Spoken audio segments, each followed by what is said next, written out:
Okay, here we go. So, welcome to our program tonight on race in Hollywood. We're really pleased that you can join us. And we are delighted to have Dan Gire with us tonight. Dan's been in our library many times, so it's been a while. So we're really thrilled to have him with us online tonight. He is a founding member of the Chicago Films Critic Association and has served as its president for 22 years. He teaches cinema at Loyola University. For the past 15 years, Dan and James Bond novelist Raymond Benson have presented Dan and Raymond's Movie Club at Chicago area libraries and many organizations around the Chicagoland area. He's just kind of just a wealth of knowledge when it comes to film, and we're really pleased to welcome him. So welcome, Dan. Hello. Hey, I think I hear the applause. It's applause. Yes. Oh, that's good to have me here. Thank you, Roz. So, and thanks very much for allowing me to do this project, because believe it or not, I have not done this topic, but maybe once in the public and once at a school. But it's a time for this topic to be discussed. So, thanks very much. And now I'm going to switch over to a different review here. And all right, what we have here is a movie that in 1986 changed my life. Dan, did you try to share your screen? No, not yet. Oh, okay, gotcha. Okay, sorry. In 1986, a movie changed my life. I didn't know it at the time, of course, but it did. It was a movie called Soul Man, and it starred C. Thomas Howell as a young man who wanted to go to Harvard. He couldn't get into Harvard because all the seats were already gone. But there were some seats still available for minority students, especially African Americans. So you'll never guess what he did. Of course, what an enterprising white guy would do. He basically dons a blackface from head to toe, gets his hair done, masquerades as an African American, and gets into Harvard. Now, that's believe me, this would never have been made by a studio this year. But in 1986, it was perfectly appropriate. And so you have the story of this guy masquerading as a black student. And he falls in love with another black student played by Ray Dawn Chong, who's a single mom. And of course, they have a thing going after a while. Now, what I want you to see is I'm going to show you 3 short clips. Now, each clip interested me when I watched this film. It's not a great film, but man, it opened my eyes. The first clip, you're going to see C. Thomas Howell with his best friend, who's a white guy, who knows he's C. Thomas Howell. They're going to be listening and overhearing 2 racist students, white students, tell racist jokes. They're not horribly racist jokes, but they're bad taste racist jokes. And so I want you to notice his reaction. Now I'm going to, let's see here.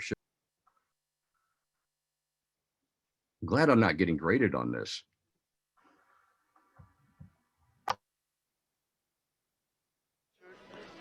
Each one with the intellectual capacity to...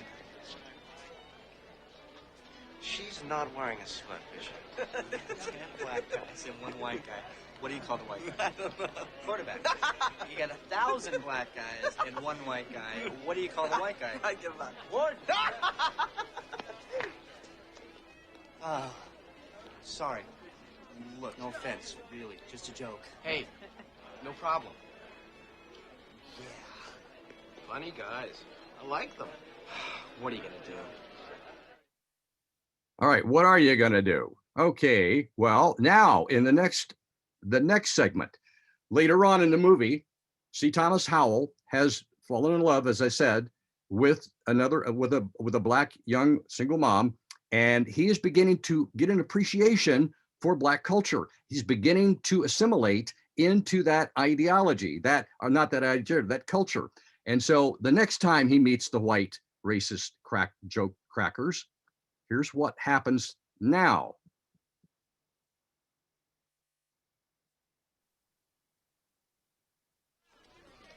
Okay. Why did the Negro wear a tux on his way to his vasectomy? Why? Because if I'm gonna be impotent, I might as well look impotent.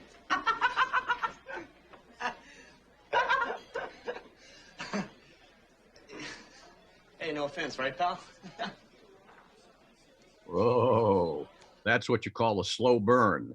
Now, you see, because he's now become sensitized to Black people and accepted them as friends, he is not happy at the racist jokes being cracked. Now, at near the end of the motion picture, C. Thomas Howell has come out of his hiding. He has taken off his makeup. He's letting everybody know that he's actually a white student. And Braydon Chong is not at all amused by everything that's happened. And so one of the near the end of the movie, you see this third reaction to the white racist jokers. But I want you to pay attention to a couple of things. First of all, his reaction to hearing these guys. And secondly, at the very end of this segment, the very end of this trailer, at the very end of the clip, I want you to notice there is a Black male student sitting in the cafeteria. Look what he does. Here we go.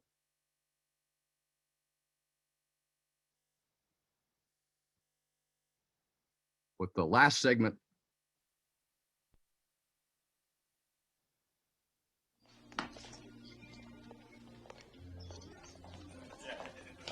Excuse me.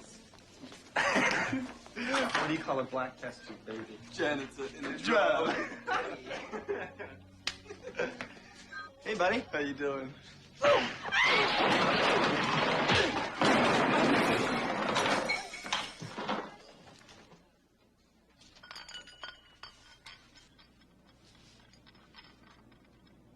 No offense.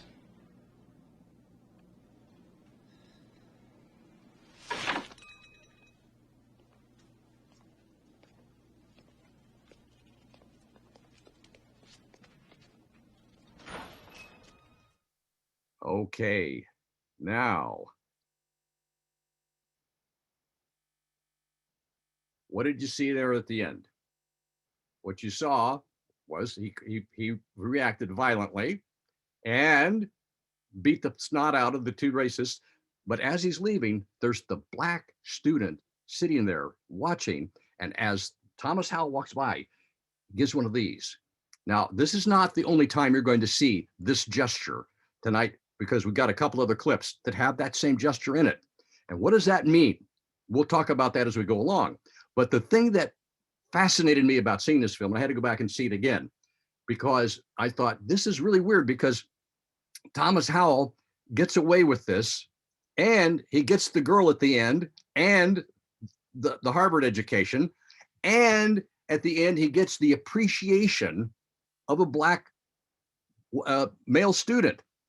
Now, my question is, where was the Black male student in this whole thing? And he's okay, or at least allowing the two racist jokesters to go on about their business uncontested. And I was thinking, how good of it was that C. Thomas Howell had the ability and the drive to go take care of things on his own to protect the honor and integrity and the respect for Black students. Why weren't the Black students doing that?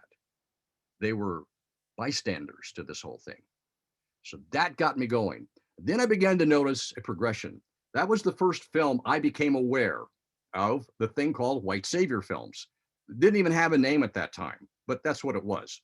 I called it the whitewash syndrome in Hollywood. The white savior film is a much better, more explicit and interesting and descriptive term. So here is the film that started it. And I noticed the second one when I saw it, and a third one, and a fourth one. And I thought, well, this is nuts. There can't be this many of them. And then there was a fifth one, and a sixth one, and a seventh one, and an eighth one, and a ninth one, and a 10th one, all the way up in the 20s and 30s. I found these movies around me, and they were playing at local cineplexes. They were playing at local movie houses. They were playing on TVs. They get Oscars. They get major awards. They get box office out the yin yang, big productions, very popular shows. And I couldn't help but think, what is this exactly? Well, what I was later to learn was to be the case was this, and if provided that this works okay and everything does the way it's supposed to, I'm going to introduce you to something that I discovered, which was, let's see, there it is. Let's hope that it works.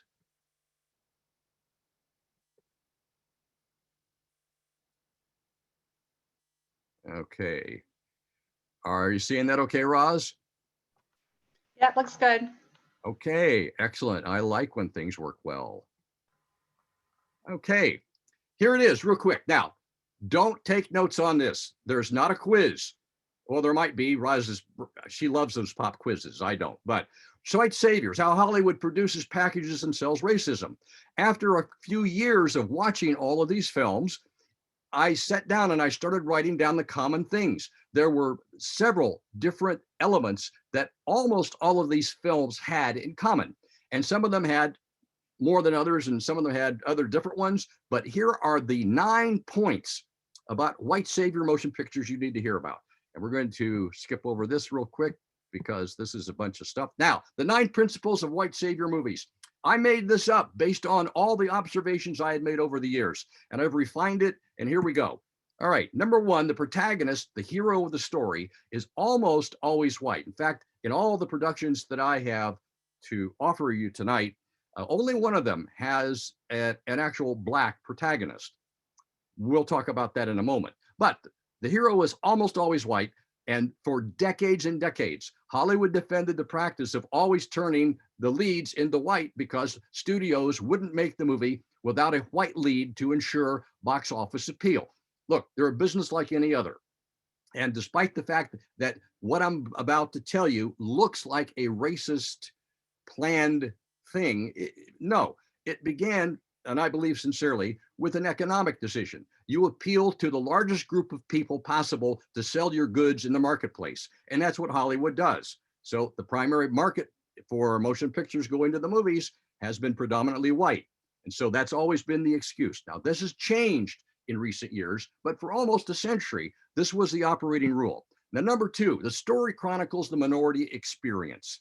Now, what that means is that the hero enters the world of the minority, and sometimes it's a whole different world than the hero ever expected to see. And the other thing is that the hero identifies with minority members. Remember, C. Thomas Howell, when he started being a black guy, he was entering the world of minority, but he did not view himself as part of it at all. But now you see in these films, the hero starts to identify with minority members. And then that brings us to number 3. The hero befriends a minority member. And we'll stick with the C. Thomas Howell movie because it's a perfect example of this. He befriends Ray Don Chong. So that is his minority member, most like himself or herself. Finally, at number 4, not finally, not by a long shot, the hero proves herself or himself to be superior to the minorities in the film. Hard to believe, but this is part of the entire formula. By virtue of training, education, experience, intelligence, skill, talent, prowess, size, rank, strength, whatever the movie makes up, the hero is superior to the minorities in these areas. Number 5, the hero saves the minorities members. Sometimes he finds food for starving minorities. That's what happened in Dances with Wolves. The hero gives protection to defenseless minorities. Well, you're talking Avatar.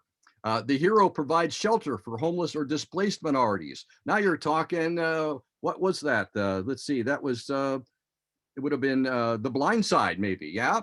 Okay, and the hero supplies training or education to inept, incompetent minorities incapable of taking care of themselves or another. And that would also be Dances with Wolves, and it would also be The Bodyguard. Both of those films, by the way, starring Kevin Costner. In the Bodyguard, he has to train a group of black security people who are supposed to be working for the black singer, but they're not competent, so he has to help them out because he's the white guy and he knows more. And finally, the hero enables minorities to achieve self-respect or a sense of self-worth. This leads us to number 6. The hero then usurps the minority's cause. The hero takes on the minority's problems, its issues and obstacles to be solved or overcome. And guess what happens? Because white people are so good and so nice, why, they take credit.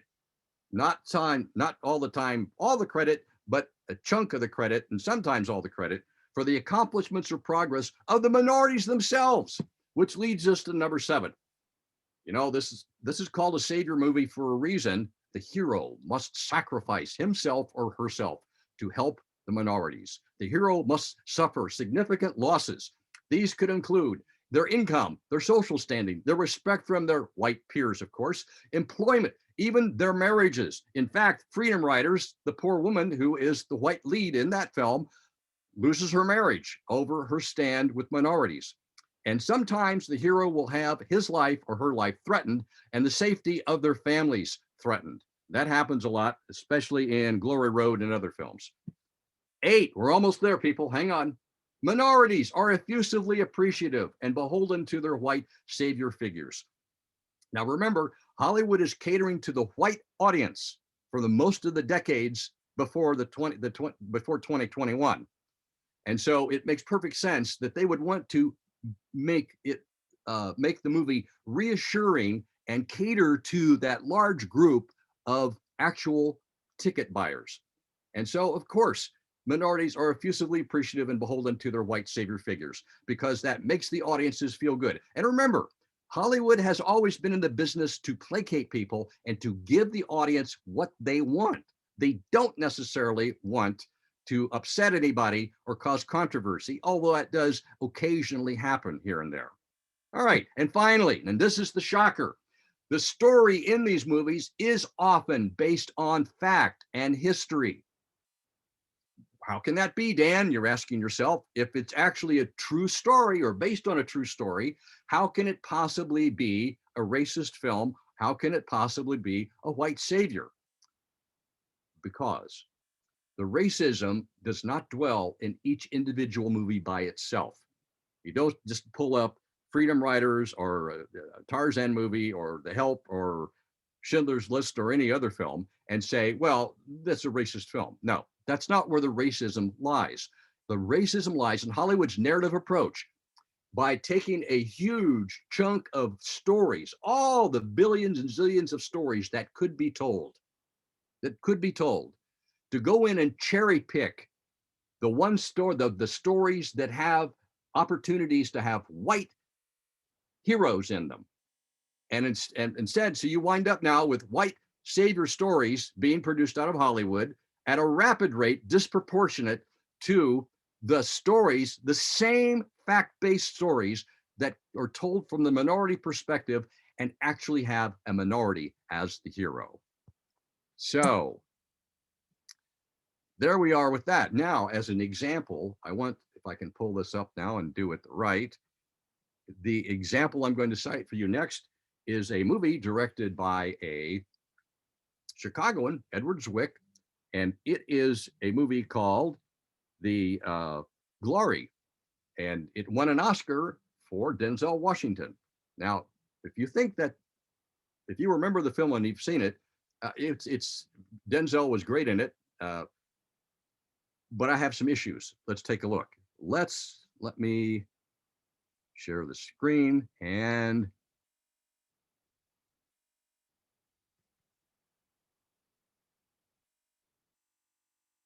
okay. Now, what I want you to think about is this. Well, I'll tell you what we're going to do. I'm just going to play it for you. This is Denzel Washington plays a former slave who has been whipped horribly and mistreated badly. And he is in a group of the very first Black regiment during the Civil War. And that's pretty much all you need to know, except that Morgan Freeman, God bless his soul, he comes in to sort of set this young firebrand straight, because Denzel Washington's character, being a former slave and being mistreated by whites, does not like whites and does not even like being in the Union Army where he's serving under whites. So here is a scene from Glory.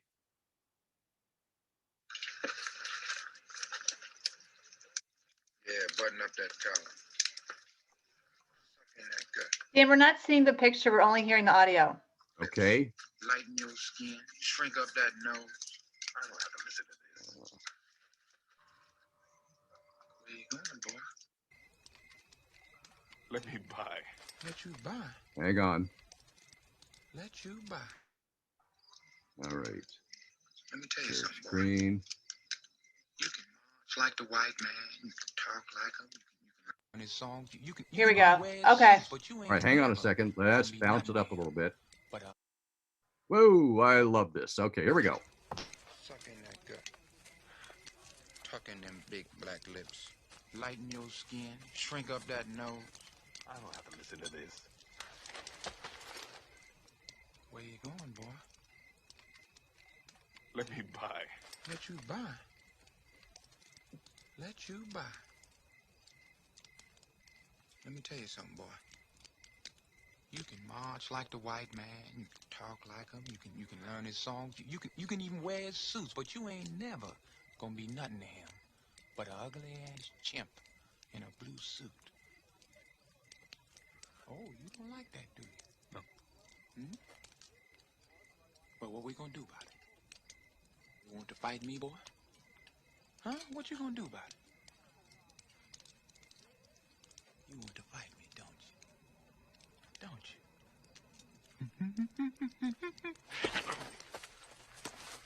Come on, Nick.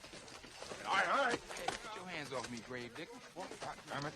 Does the whole world got a stump in your face? Nigga, you better get your hands off me. Ain't no niggas around here, you hear me? Oh, I see. So the white man give you a couple of stripes. Next thing you know, you hollering, ordering everybody around like you the master himself. Nigga, you ain't nothing but the white man's dog. What are you? So full of hate you just want to go out and fight everybody. Because you've been whipped and chased by hounds. Well, that might not be living, but it sure as hell ain't dying. And dying's what these white boys been doing for going on 3 years now. Dying by the thousands. Dying for you, fool. I know, because I dug the graves. And all the time I'm digging, I'm asking...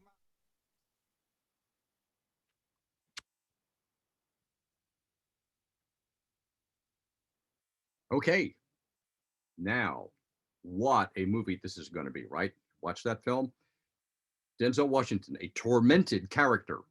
He's forced to work with the white army to defeat slavery and the South. At the same time, he has loathing for all white people. What a conflicted, wonderful central character. What would you pay to see a movie about that guy? Well, not much, because there was never a movie about that guy. That guy is a supporting character in the movie.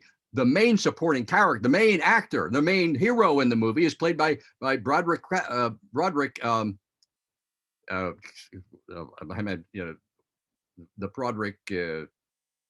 Help me out here, Roz. Who's the Broderick? I'm drawing a blank. Anyway, the main character is the white colonel, who is a milquetoast, boring autocrat who's basically doesn't really have any passion in this.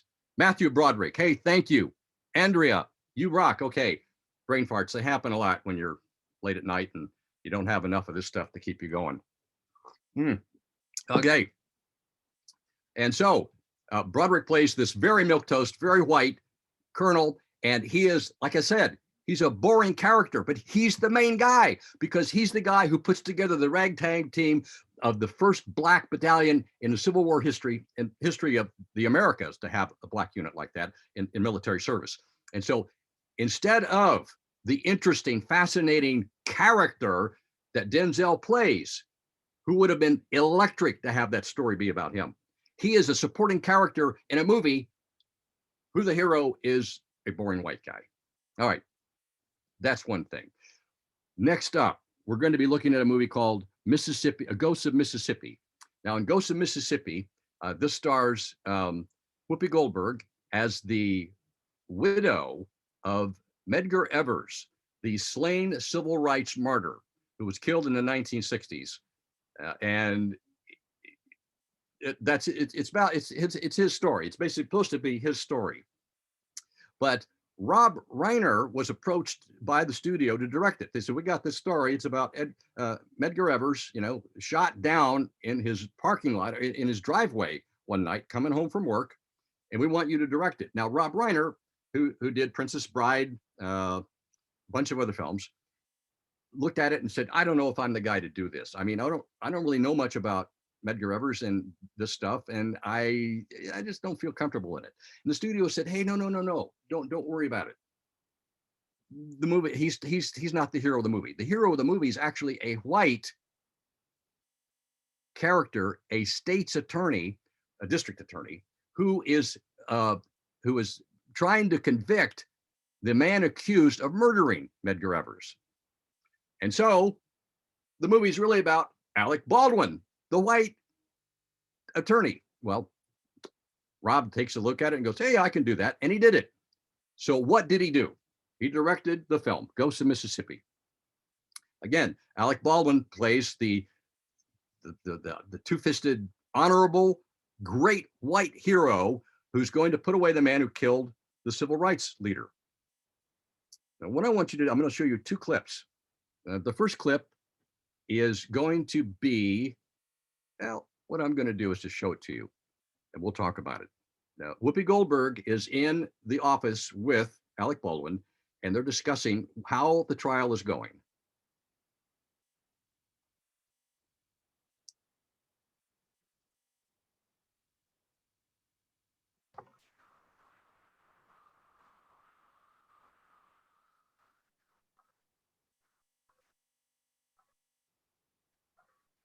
How long do you think they'll be out? All I know is a short time is good. And same thing, we're not seeing the big picture, we're seeing the screen with all the little images on it. Okay, apparently it's going to be a This reminds me situation of where I have Memphis to double office on start Lynch Street. the share, You know, I used to be which Memphis is, secretary. if all the problems we have, Oh, yes. this is not a And terrible. he insisted that we be Office How's that? strictly as employer-employee. Same thing. He'd call me Mrs. Does it work? No, we're seeing the screen with all the different screenshots on it. Okay, well, that didn't work. How Hang on long a do you second. think they'll be out? All I know is a short time is good and a long time is not so good. Okay, now we got it. I'll pray for a short time. All right, here we go. How long do you think they'll be out? All I know is a short time is good and a long time is not so good. And I'll pray for a short time. This reminds me of Medgar's office on Lynch Street. You know, I used to be Medgar's secretary. No. Oh, yes. And he insisted that we behave in the office strictly as employer-employee. He'd call me Mrs. Evers, and I'd have to call him Mr. Evers. Is that right? Yes. Everybody thought he was crazy. But he was just so determined to do a good job. You remind me of Medgar.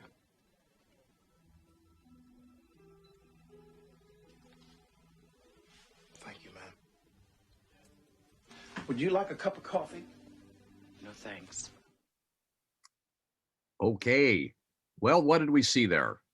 What we saw was, How long do you no, we're think not they'll going be to see it out? again. Okay, what we saw was the widow of Medgar Evers talking to Alec Baldwin, and look at what happens in that scene. She says, oh my gosh, you remind me a lot of my late slain husband who sacrificed his life for the civil rights of his fellow humans. And you're a white attorney who got to go, probably got a free ride somewhere at a major university somewhere. And she compares him to that. And then you can tell that look on Alec Baldwin's face where he's so like, oh my gosh, shucks, gee, oh, thank you, ma'am, I appreciate it. Okay, again, you have that effusive gratitude and the equalizing of a slain civil rights leader kind of put on the same pedestal with this white state's attorney who is only doing his freaking job to provide justice for when crimes have occurred.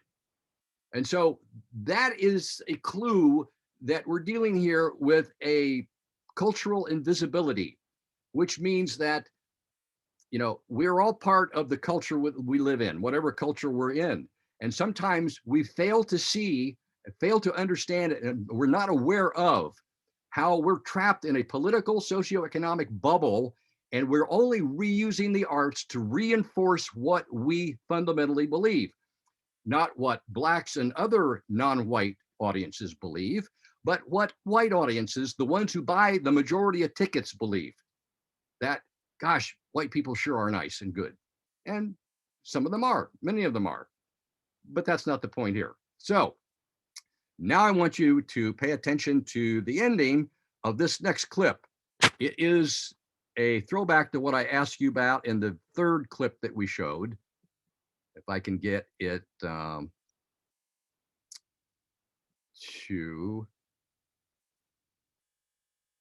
now this might happen again.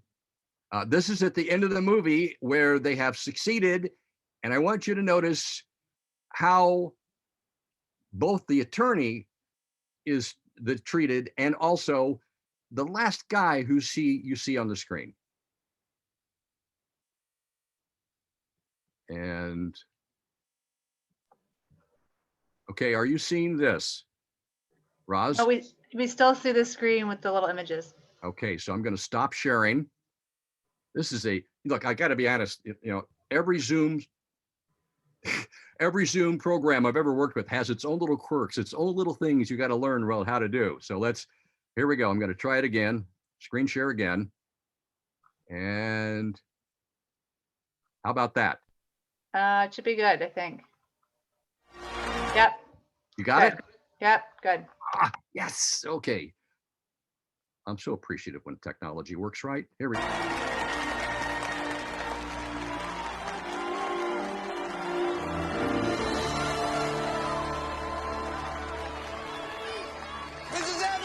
Mrs. Evers, how did you feel when the verdict came in?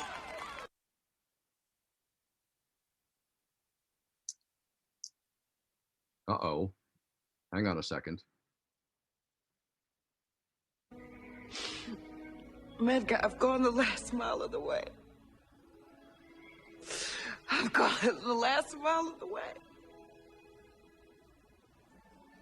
And all I want to say is yay, Medgar! Yay!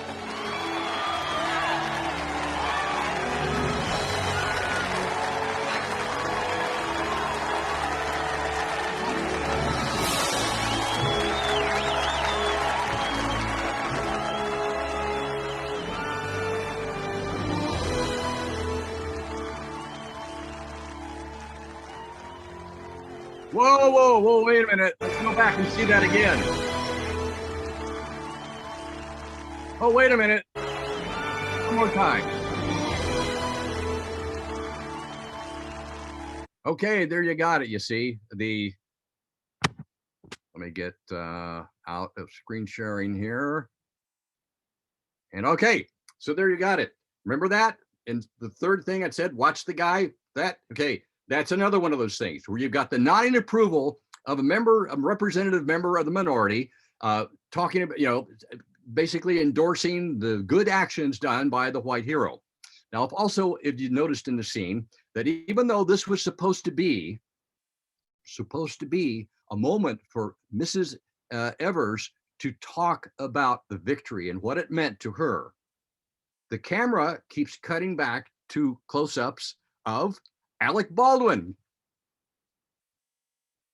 to remind us that this isn't just her victory. This is the white guy who made it all happen.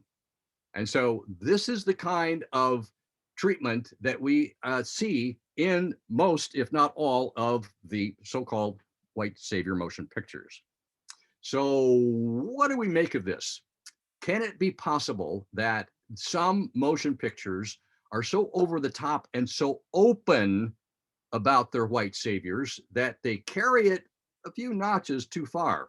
Well, that happened in 2006 with Glory Road, starring Josh Lucas as an actual coach in Texas, Don Hoskins, who is a guy who was way ahead of his time, especially in Texas, where he floated the first all-black college basketball team, which got him in all kinds of trouble with conservatives. And there's a scene in the movie where his family is threatened, all kinds of stuff. They try to get him fired, blah, blah, blah, blah, blah. But no, he's a white savior. And by golly, he's going to see this thing through. Now, the scene I'm going to show you is early on where Don Hoskins is looking for recruits. He's out on a recruiting trip, looking at different players in high schools and trying to see if they would like to come to his college to play ball. Now, what makes this interesting more than other clips is you're going to see, well, I'll let you see. Here we go, provided this works again.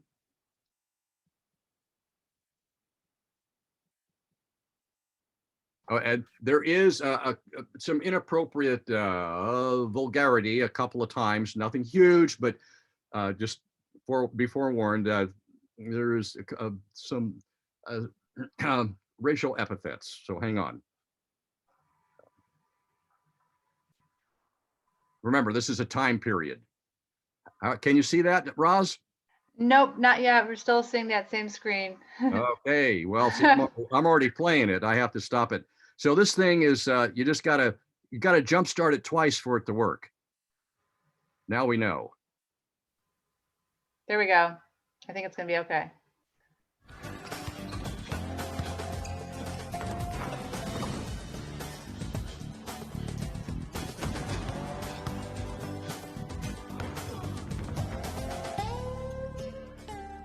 You want to talk to Bobby Joe Hill? Son, you can't win playing nigger ball. I'm sure they can jump, but they can't lead. Can't handle the pressure. Don't have enough intelligence. That boy in particular. You know what kind of smart mouth. Just tell me where I can find him. Excuse me. I'm the basketball coach down at Texas Western. I'd like to talk to you about playing for me there. Thanks for no thanks. I'm done playing this game. Harley put me on the floor tonight. Yeah, I'm offering a full scholarship. Uh-huh. You sign me up like your token Negro, bury me at the end of the bench. I'd rather hang it up, do something else. Be the next Smokey Robinson. I might even run for president. You got real talent, son. Why throw it away? I'll tell you why. Ever since I was a kid, only loved one thing. That was playing ball. Do you understand what that's like to have that ball in your hand? It's like making sweet music with your game. Only thing is, you don't want to hear the song.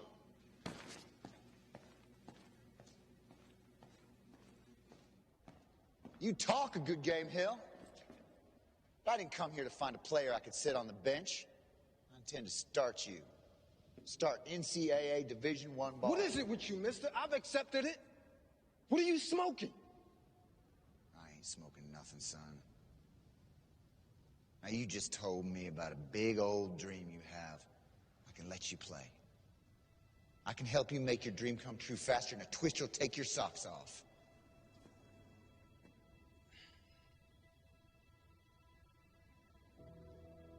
You talk funny. So do you. Are you gonna let a black play from the get-go? I don't see color. I see quick, I see skill, and that's what you have. And that's what I'm putting on the court.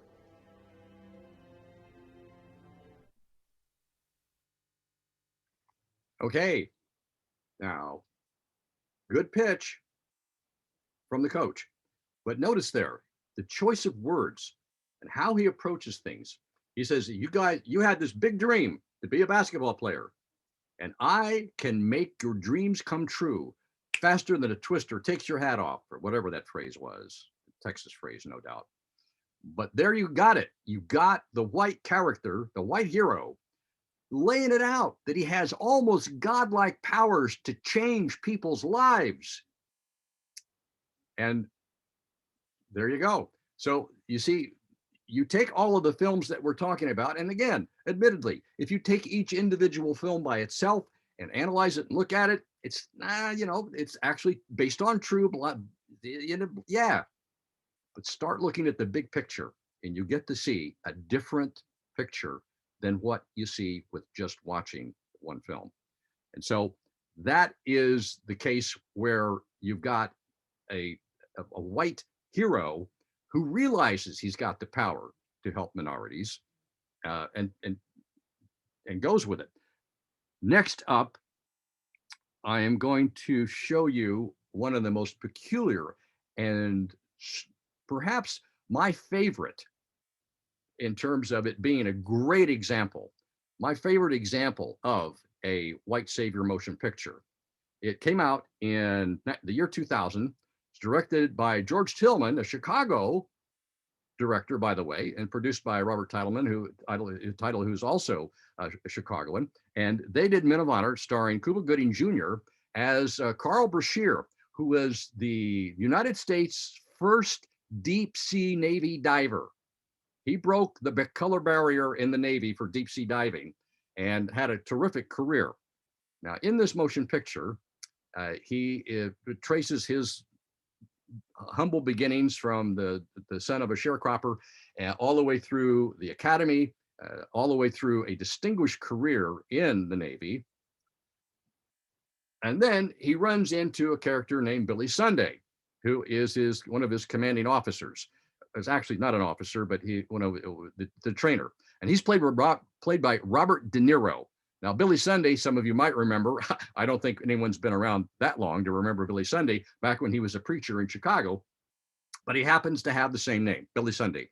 And he is a rough redneck. He is a racist guy who, during the course of the film, learns to appreciate what Carl Bashir is, who he is, what he stands for, his tenacity, his dream, his drive, and his ethical status. And so that is the nub of the movie, that relationship.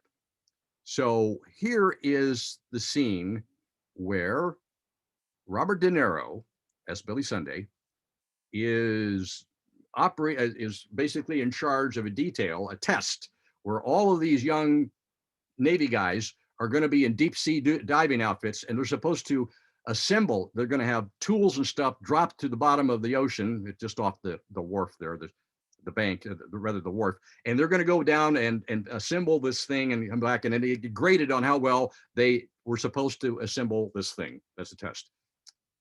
Now, Hal Holbrook plays the base commander, and he does not like the idea of a black person being in the Navy at all. You're going to see what happens here. Take a look. This is, again, from the year 2000, Men of Honor.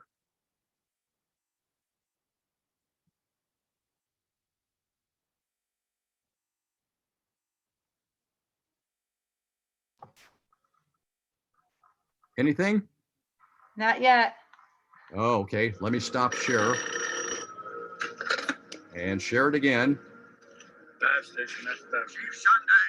Have every cook and We got it. boy in Okay, here we go. Chief Sunday, we have every cook and shine boy in this camp thinking they'll be next to try a stunt like this, so you listen up. Don't bring him up till he stops moving. He's near dead now, sir. Not till he stops moving, Chief.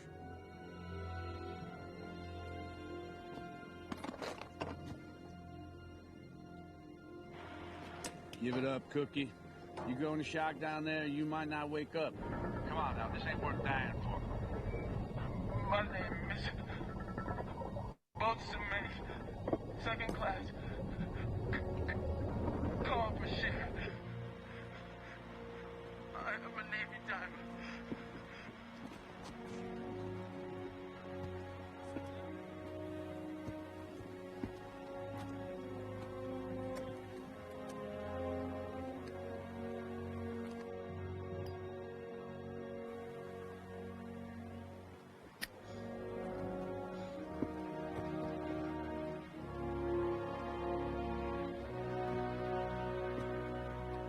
Bring him up. Bring him up! I got him. Bring him home, Sailor! Disregard that order! Sailor! Sailor! Chief Sunday! Effective immediately, I am relieving you of your duties! Do you hear me, Chief? Hold the line, hold the line.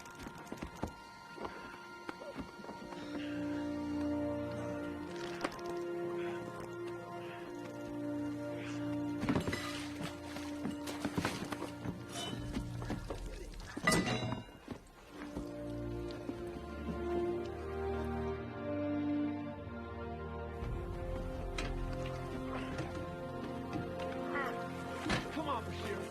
You're almost there. You almost there. Come on, we're up.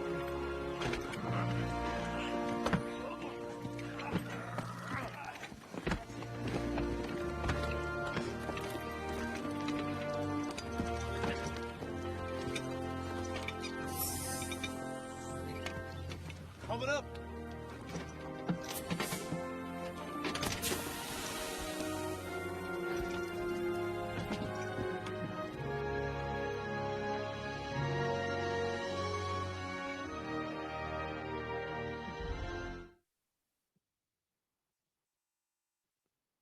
Okay, you saw that. All right. He was almost dead. The commander said, don't bring him up till he stops moving. And we know what that's code for, right? So Robert De Niro, his character gets busted, knocked down 1 or 2 ranks. All kinds of bad things happen to him. Again, sacrificing himself, sacrificing his career, his mobility, his upward mobility in the military to do the decent, honorable human thing. Now I'm going to show you one more part about this. And that is later on. So you see, right now, then, we've got Robert De Niro's Billy Sunday saving the life of Carl Brashear, the first Black Navy diver. All right. Now we're going to see what happens, because later on in the movie, Carl Brashear loses the lower part of one of his legs in an accident. And the Navy figures, well, you're out of here. We're going to retire you and get you out.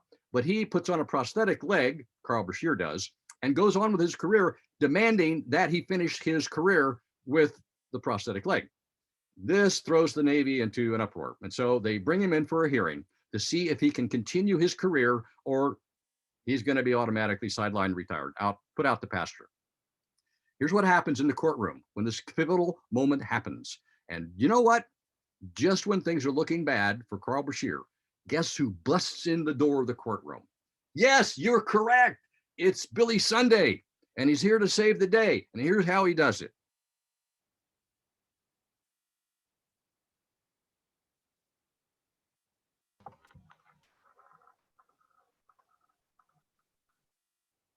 All right. And I'm assuming you don't see this. Right. Well, it's so predictable. All right. And let's try it again. I'm going to stop sharing. I'm going to start sharing again. Here we go.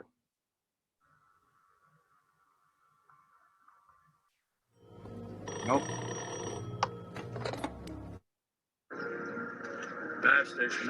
It was good, and then it went away, Dan.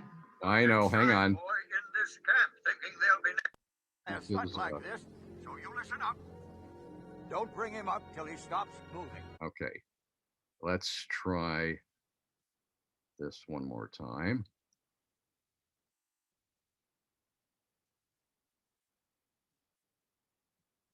Can you see this one? Yes or no? No, we see the screen with the images. All right, hang on. Let me see if this works.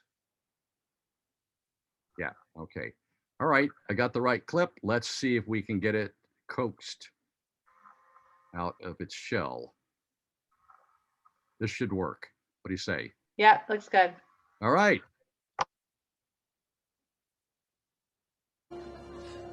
Please. Gentlemen. Navy divers, stand down. Divers, you will disregard. Okay, hang on. Let's go back. There we go.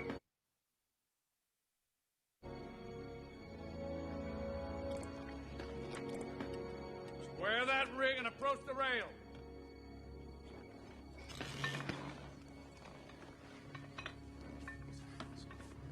He's got to take 10 steps in full regalia in the courtroom in order to stay in the Navy.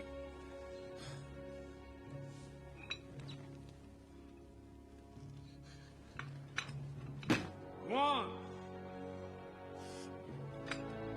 Two. Three. Four. 5. 6. 7. 8.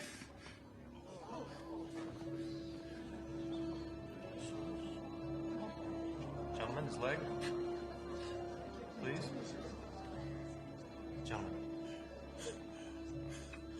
Navy divers, stand down. Divers, you will disregard. This is my detail.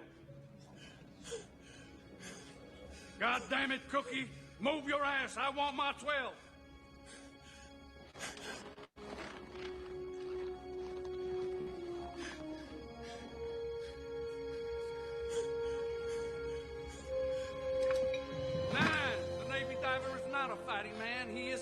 knowledge expert. 10. If it's lost underwater, he finds it. If it's sunk, he brings it up. If it's in the way, he moves it. 11.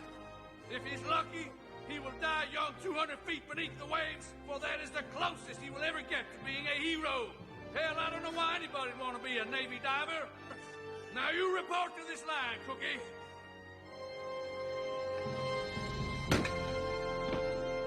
At ease.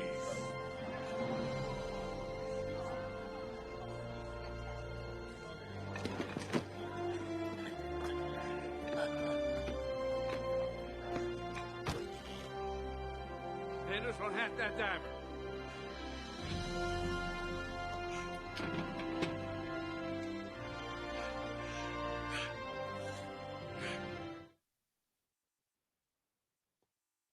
Okay. If Carl Brashear had been there by himself, would he have had the strength, the determination to do those 12 steps?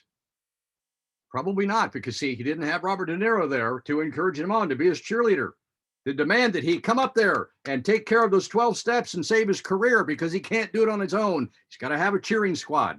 He's got to have somebody yelling at him to give him inspiration. So we have a situation where we have a movie about Carl Brashear, the first African-American deep sea Navy diver, and he's not even the hero of his own movie, because in this film, his life is saved by Robert De Niro's character. And later on, Robert De Niro's character saves his career. Now, why is this such a big deal? Well, if you know your history, there was no Billy Sunday. Billy Sunday was an invented character inserted into this motion picture for the purpose of dramatic license, if you want to call it that. And so now in their defense, what they do in Hollywood when they do biographies and they do fact-based movies is they will do what they say is a consolidation. They will take 5 or 6 characters who kind of serve all the same function and consolidate him into one character and give him a fictional name, which is what happened in this case. But look what happens. Remember the top 9 things about being in a white savior motion picture is that the white characters take credit for the successes of the minorities. So if it hadn't been for the white character who actually never existed, Carl Brashear would be dead, and if not, would never be admitted back into the Navy. Now, this is a raw example, an out of Nuttyville way to write a screenplay, especially because it denies Carl Brashear his heroism, his personal heroism, that he did this on his own. He didn't do it with some white guy's help.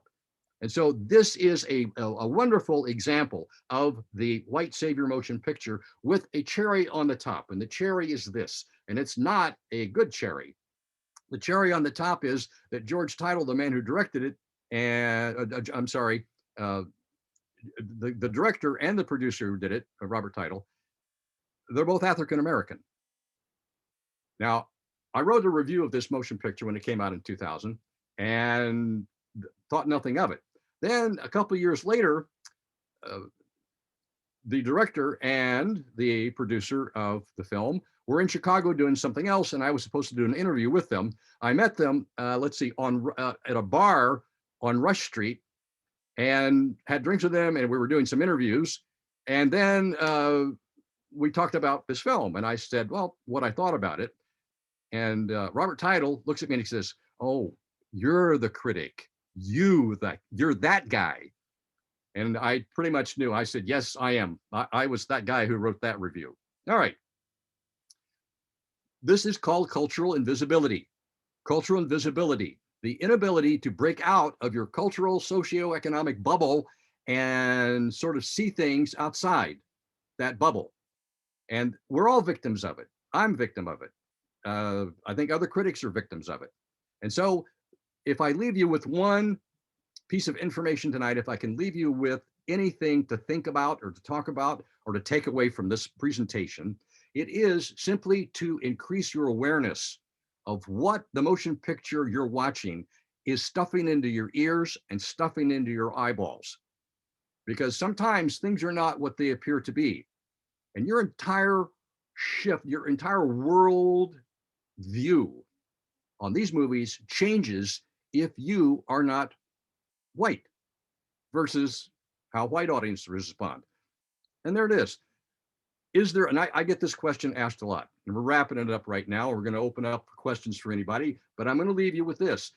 They ask me, hey, Dan, is there ever any movie that was like, that did it right, that was a good way to do this kind of motion picture? And the answer is yes. I only know of one. I'm sure there are others, but this is the only one I've actually seen recently. And that is in 2000, the same year that Men of Honor came out, a movie came out called Bring It On. What's it about? Well, Bring It On is about two teams of pom-pom cheerleaders, high school cheerleaders in California, Los Angeles, I believe. And the white team is affluent and has all the perks and costumes and money to spend that they want and all the training they want to do. And the inner city squad are non-whites, most of them, and they don't have any money, they don't have any training, they don't have any fancy costumes. And they're facing off for the state championship of pom cheerleaders for the state. Now that's the situation. And at one point, the inner city squad realizes it has no money to be able to afford to go to the state championship. So guess what happens? The white team, mostly white team of cheerleaders, gets together and they get their money together and they offer cash to the other team because, darn it, when you're white cheerleaders, you want to make sure that everybody gets a chance to compete against you, because otherwise you're just never going to know if you're really the best or if you're just really the best, but because the real best couldn't afford to come to the big dance. Here's the twist. The black team, the non-white team, the inner city team, turns down the money. No, we're not taking anything from you guys. Instead, they find funding from a African-American talk show host who's got a lot of money and is syndicated all over the country. and absolutely has no bearing, any resemblance at all to Oprah at all. None, I'm sure.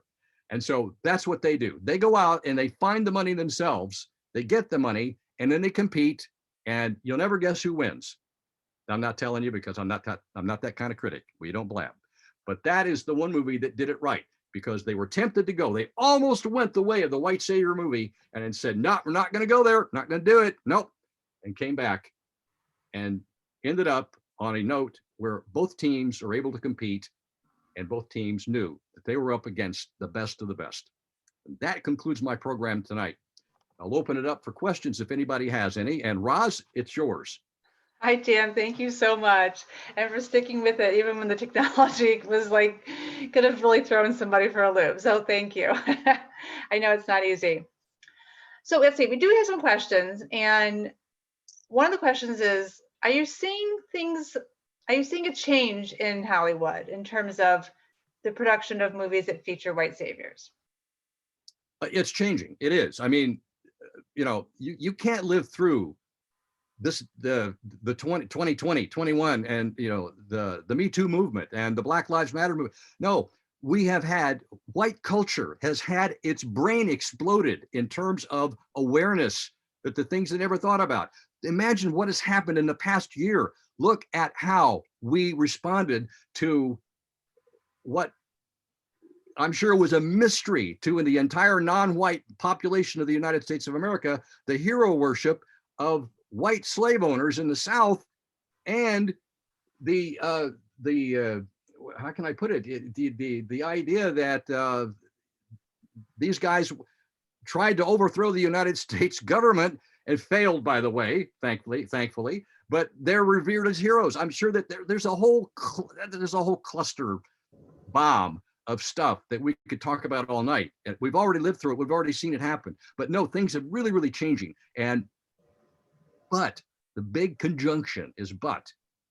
We're still got white savior motion pictures coming out. We've got, by the way, you know that Avatar, James Cameron's big, huge hit. It's a white savior movie. Oh, wait, but there aren't any minorities in it. Yeah, well, actually there are. They're the blue people on the planet Pandora, right? And it takes a white man from Earth to be able to save the entire planet because they can't save themselves from the oncoming group of military people that are coming his way. And it's up to him to save the day for an entire planet of blue people. Yeah, it's a white savior film. So we have three more sequels of that coming. And we have films coming out every once in a while that still suffer from that. And that's a great question you asked, but the answer is this. Yeah, we've come a long way. We're going to continue to go further, but we are continuing to deal with white savior motion pictures. They're still being made. There was one made last year. I can't remember the name of it. It was not a major release, but they're still there. Why are they there? Because we are still living in a white dominated bubble of culture that puts out the motion pictures. So there's a couple of movies that people would like for you to assess, I guess, about, along this theme. And one of them is Black Panther, and the other one is Black Klansman. And they want to know how you feel those films, do they fall into this category or not? No, not to me, not at all. I mean, all you have to do is go back. This is why I gave you the nine rules. You can check to see if all of these are correct, and they don't match up. Now, maybe there might be one or two elements that kind of match up, but not really. Boseman in Black Panther is a terrific hero, and what was the other film? Black Klansman. Black Klansman. That is hilarious. That, of course, stars the son of Denzel Washington, John Washington, and John David Washington, and he's hilarious in the film. Anytime you've got come on, people, you've got a black police officer who cons the head of the Ku Klux Klan in the South, passes himself off as white. Come on, you gotta love a movie like that. I mean, it's a black comedy. It's not just a serious, dramatic, historical piece. It's a solid black comedy put together by Spike Lee, made my top 10 list, way at the top. And so, yeah, no, not that. I like that. There's a question about whether some of the actors that have been in these films portraying the white savior have regretted their role in that, their role in the film. Yes, there was. There was an actress, I can't remember, it's out of my head. There was an actress last year who went on the record saying, I wish I hadn't done this film for that very reason. And it was a black actress. And I can't recall what it is. I'm sorry. But no, there's been one case that I've read about in Variety, which I read, that did recant, that did express that she wished she hadn't done it at this point. But look, keep the things in mind. In 1988, the Chicago Film Critics Association named Mississippi Burning as its top film of the year. Ever seen Mississippi Burning with William Dafoe? It's about two FBI agents who go down to the South and they solve the murders of three young civil rights workers who were found, buried and killed and buried. And they find, okay, bottom line is, no, that didn't happen that way. There were no white FBI agents down there trying to who found the killers. No, the way they found the killers was the FBI and other law enforcement agencies put up a chunk of cash for anybody with information leading to the arrest and the conviction of the killers. And that's how they got them. So the whole thing, Gene Hackman and Willem Dafoe's agents never existed. They're fictitious characters, and they're down and they're, I have a clip from them being, very, very pious about their job and protecting these poor black people from this terrible KKK. And even in the same clip, which I'm not going to show you because we're running short of time. In the same clip, it even has a elderly black guy from the community who pleads with the FBI agents to go away and don't solve the crime because they don't need any trouble. like they don't have any already, right? Okay, so that's the kind of film. But remember, in 1988, we were not the people we are now. And the point is that you're not going to be the people you are now, right now, 20, 30 years from now. Same difference. You're going to be more aware. You're going to be more cagey. You're going to be more thoughtful about the stuff that you see and the stuff that you hear. Stuff it in your face and your ears and your eyes. Contemplate it, think about it, analyze it, and look to see what happens if you step outside that bubble and see things. And by the way, if you want a movie that steps outside the bubble, there is a movie called Nomadland that is coming out with I can't remember her name now, but it's going to win. I believe it's going to win an Oscar. I think it's going to win the Oscar for Best Picture. It's certainly going to be on the nominees list. Nomadland, and also for Best Actress and probably Director and a few other things. Now that is a film, I bring it up because it's not a route or race thing, but it is a film that alters your worldview so that you see the world and people and places in a different way, a different context than you have being in the northwest suburbs of Chicago or Chicago Center or St. Louis or wherever you're at. Does that answer it?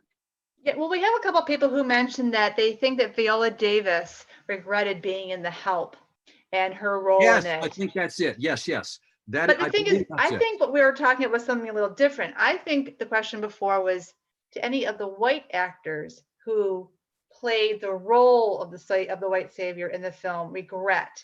Like, I think that was the question. I mean, Yeah. there's another question about Viola Davis, and perhaps she regretted being in The Help for other reasons. But I guess I think the question may have been, was there any white actors regret playing that role? So I don't know. The only person that I've read about going public with an apology or recanting or anything like that, she's the only one that I can remember that I've ever read about. There might be others, but either they didn't go public or I didn't read the Hollywood Reporter that day. There's a question about whether there have been any female protagonists. So we see these white saviors, and I think all the examples we've seen have been male. Absolutely. We got on my list, I have 5, and I can even tell you what there's. First of all, there's The Long Walk Home with Sissy Spacek. She's playing. What's the movie about? It's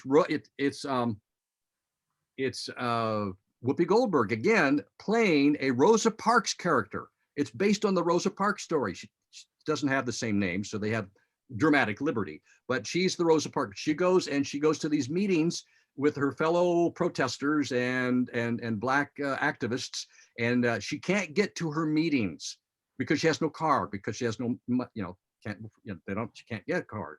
And so Sissy Spacek is the white housewife of I believe it's a white politician who secretly transports Whoopi back and forth to her meetings so that she can become the rebel leader who sits on the bus and changes history.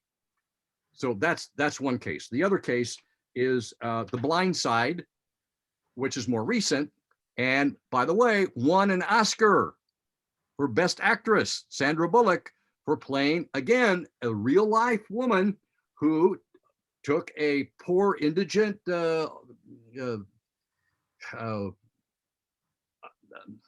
sort of tossed out guy in school who had no purpose, and so a black guy pulls him into her house, raises him as one of her own kids for a few years, and then launches him into an actual real major league football team. So he was a huge success story. Everyone loves this movie, and everyone loves the woman that Sandra Bullock plays. I've got a clip from it too, and if you think, well, it's a pretty darning clip, because it takes this kid who has nothing, and then you see the vast, huge, almost Rockwell-esque spread of Thanksgiving food and stuff on the table of the white people. It's really an alarming film if you look at it through that prism. You wanted some more. Okay, The Help, more recent case. A young woman writes a story, talks to all the help, all the black housekeepers who keep things all nice and clean for all the white owners everywhere, and gets them together to tell their story. So she's got a way to let people know who they are, how they feel, and how are they represented. A classic case there. Then there's Joyful Noise, which I don't even want to talk about. It's just a terrible movie. I don't want to talk about it. And besides that, it's and then we have Freedom Riders. Freedom Riders, which is the last one I've got, which is Hilary Swank as a teacher in a South Los Angeles high school who strives and buys things for her students because there is no money to give them any kind of resources and educational resources, takes them to the museums and drives them around and shows them things and does all this, even though the African-American supervisor of the school district doesn't want her to do that because he's just like the black elderly guy in Mississippi Burning, who is a black character objecting to the white character trying to move to improve things. So yeah, there are 5 cases there of women who are. Someone brought up the movie The Green Book from a couple years ago. Oh, that's a tough one, isn't it? Because that was good. Well, it was a good movie, but I guess if you look at it from a different lens, then you might, think of it differently. Well, you got 2 things there. You've got a redneck who is being paid to drive a black entertainer, actually professor, down south and protect him. And he hates blacks and he also hates gays. Well, this guy's both. So it's a 2-for thing. It's about a white racist bigot who is softened up. Why, once he gets to know this person, he becomes his defender and he becomes his ally. And at the end of the movie, they have each other over for holiday dinners. It's a great Hollywood ending. And it probably is all true, most of it, but is it a classic? It's enough of one, but here's the thing. In most white savior movies, the white saviors save the minorities, but the minorities don't have anything to offer the whites. It's all one-sided. We're poor, indigent, helpless, ignorant minorities, and we depend on you white people to help us and give us everything. That's not the case in Green Book. In Green Book, the white racist is given the gift, and it is a gift, the gift of empathy. He gets something back. The black character teaches the white character something, gives him a better perspective of the world, changes how he thinks about people and his world. So I would argue that, yeah, it has elements of a white savior film, but in the ultimate analysis, no, it ain't, because it's a symbiotic relationship where each guy gets something and gives up something. So I hope that answers your question. Yeah, it's okay. People are just kind of trying to come up with other films that they're wondering your opinion on. Like, for example, someone suggested the movie In the Heat of the Night. And someone else is suggesting To Sir with Love. Well, both classic examples there of the great Sidney Poitier, who busted down more barriers in Hollywood than I think all of the bulldozers that it was whatever hired by Hollywood studios to knock things down. So now I remember reading in the 1960s stories about Sidney. And I remember one particular quote, story, I don't remember, it was a magazine piece or whatnot, but it talked about how come Sidney Poitier wasn't nominated for Best Actor for To Sir with Love? How come he wasn't nominated for this? How come he wasn't nominated? Lilies of the Field, blah, blah, blah, blah, blah. And the answer was, well, because he's basically playing, and this was the phrase they used, he's playing super Negro. He's just he's a paragon of virtue, which, by the way, it beats what Hollywood had been depicting blacks as ever since Birth of a Nation in 1915, just so you know. But that he was playing 2 perfect characters, and they really couldn't believe his characters because he was just too good. That was their excuse for not giving him a bunch of awards. But I say he did a magnificent job of allowing people who were not black to see themselves, the people who were not white, to see themselves on the screen in a way, in a manner that had never been seen before, and that was uplifting, was morally positive, and was in part of the culture, and being productive and being brave and having all the attributes of a classic white hero without sacrificing anything for being not white. So I don't know if that answers your question, but those are the thoughts that I have to make. Okay. Someone would like to know if you if some minorities view this presentation, and what would their thoughts be about this? Like, have you shared this presentation in front of audiences that were, blacks or other minorities, and what was their reaction? None. Most of my audiences have been pretty much, well, no, I've only done this 2 times. Once at Harper College, and I think it was pretty much an all-white audience. I did get a young woman who raised her hand afterwards, and I said, "Yeah, what's up?" And she says, "Why are you doing this?" And I completely misread what she meant. And I went, "Well, gee, I hire myself out as a speaker to make money. So this is what I do." Later on, I realized that wasn't what she was asking me. Now, this is because I don't think the way some people do, I guess. She was asking me, "Why are you, white boy, doing this program against your own kind?" That's what I assumed she really meant. Mm-hmm. And fortunately, I was too thick-headed at that time. I was in my 20s. And trust me, by the way, any of you in your 20s, you don't have to worry about things. You get a lot smarter the years go by. Trust me on this. And then it all goes away when you're after 80. All right. So if that answers that, does that answer the question? And I have not had, I teach a class at Loyola University. I did this program for them in the fall, and I got no feedback from anyone really about it. And it was a very, very diverse crowd because, the university there, Loyola, has, and I was an asynchronous class. So I had people from Mexico City doing my class. I had people from overseas in my class because it's all asynchronous, where I just put it on tape. Sorry, a relic.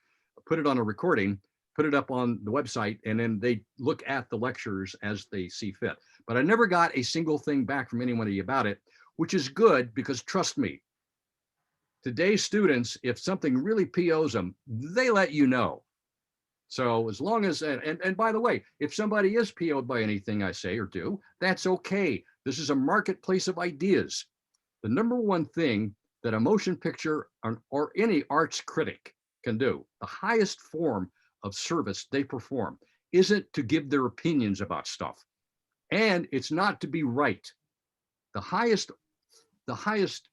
level of goal that I think an arts critic can have is to inspire your readers, your listeners, your viewers to look at the things that they're seeing and hearing in a different way, to be empathetic with other people, and to look at your worldview and look at the bubble you live in and step out of it for just a moment and see what you see and see what you learn. Because that, to me, is the highest goal of criticism. Well, Dan, I think you did that with us tonight. I mean, I think you really kind of, these little subtle things that you pointed out in the different film clips. I know this, we wanted to wrap up here before that. I have one more clip I'd like to show you from Beverly Hills Cop, if you wish. Sure. All right, because people don't realize that Eddie Murphy was a huge superstar. But what I'm going to show you is something that you will not believe happened in the 1980s. And it is, let me look and see, Beverly Hills Cop. All right, can you see it? Nope. Okay, gee, that's a shock. All right, let me try it again. Let me try it again. All right, and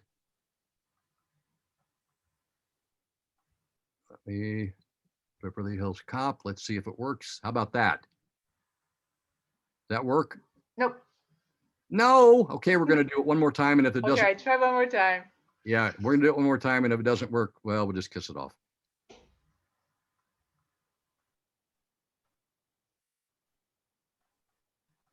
Can you see it now?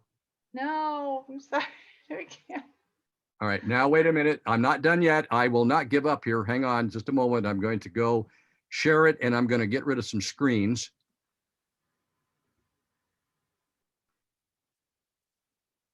Here we go. Try this. Oh, that's good. That looks good. All right, now at the end of Beverly Hills Cop, and this is way before you guys, this is like 1983 at Beverly Hills Cop, Eddie Murphy, this was one of the first films to go over $100 million. It was that popular. This is the end of the movie. He has a friend who is a girl who has been abducted by the chief villain. You'll see him right away. What I want to show you now is here's the climactic moment where Eddie Murphy playing a cop from Detroit who's been sent over to help out with the detectives over in Beverly Hills. And of course, it's a fish out of water. He's an inner city street guy, and Beverly Hills cops guys are like, you know, hoity-toity dudes. Anyway, so there he is, and watch the ending of this film. And I'm gonna have a quiz for you. It's gonna be one question. Here we go.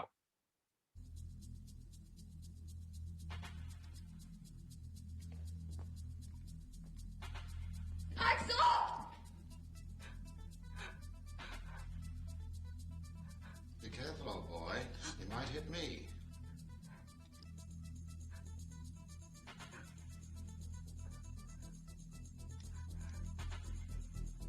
Freeze!